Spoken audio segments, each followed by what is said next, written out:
Na quinta questão, ele pede que, com base nos conceitos que vocês têm sobre as vanguardas, né, dentre eles as formas geométricas que a gente tanto explorou, do cubismo, século XX, que vocês observassem os soldados jogando cartas e vocês dissessem o que essa imagem ela explorava, certo?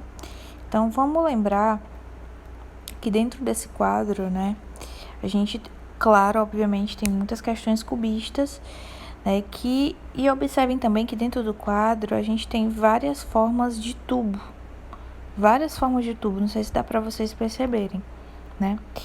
E cada tubo que tem dentro desse quadro tem formatos, né, representações diferentes. Então, assim, nós temos um período de revolução industrial, que é uma das coisas que está dentro do nosso contexto histórico.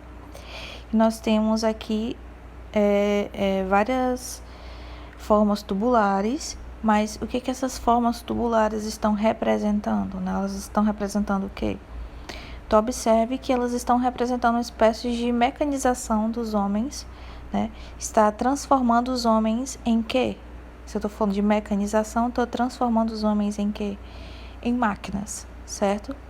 Então, qual seria a alternativa mais viável para essa questão? Seria a alternativa B, certo? Mecanização do homem expressa por formas tubulares. Por isso que é importante a gente lembrar do contexto histórico. Né? O contexto histórico ele também vai nos ajudar muito para entender as características de cada vanguarda, certo? Então lembrem-se aí que a gente está falando de cubismo, então lembrem de estudar cada ponto do cubismo para que a gente possa entender melhor esse movimento, os artistas dentro desse movimento, mas também, né, o principal objetivo do cubismo, certo? Dentro também desse cubismo, a gente vê que as outras alternativas elas fogem um pouco, né, do contexto. A alternativa A, ela já traz uma uniformidade mais cromática, ela afirma, né? Então, o cromático ele não tem nada a ver com o cubismo. Na letra C, ele diz que a obra apresenta uma aproximação dos homens com as máquinas quando converte ações humanas e ações robóticas. Esse negócio de ações robóticas é muito engraçado, porque foge do contexto histórico. A letra D fala da revolução industrial, né? Mas, sobretudo, a aproximação do homem com a máquina. O homem não quer se aproximar da máquina, na verdade, ele não tem escolha. A revolução industrial está para abrir o mercado de trabalho para quem quer o emprego para sustentar a família e tal. E letra E também é incorreta, porque o homem não é abordado de forma sentimental na obra. Como não é abordado de forma sentimental na obra? Como assim? Certo? E sim pela forma objetiva e robotizada, certo? Então, ela também é vista como incorreta, porque ela está afirmando que o homem não é abordado de forma sentimental.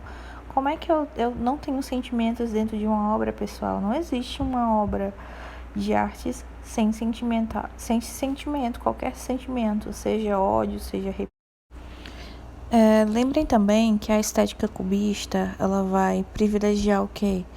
O geometrismo, né? Essa parte da geométrica, ela vai trazer fragmentações da nossa realidade. Então, não é um quadro que vai retratar perfeitamente a nossa realidade, mas ele vai retratar, certo? Da maneira dele. Então, nós vamos ter um pouco desse ilogismo, né? Um pouco do humor, de certa forma, né? Porque acaba trazendo um pouco dessa questão humorística. Então, a gente tem também uma superposição de assuntos, né, de espaços em tempos diferentes. Então, vocês estão vendo aí várias imagens misturadas, né? Tá uma confusão doida de imagens, de formatos misturados, mas que a gente compreende muito bem o que essas imagens estão retratando. A sexta questão, ela só está perguntando para vocês quais seriam os movimentos das vanguardas europeias. Então, também está bem fácil, né? A resposta correta aí é a letra B, expressionismo, cubismo e surrealismo. As outras não tem sentido porque eu nem expliquei para vocês.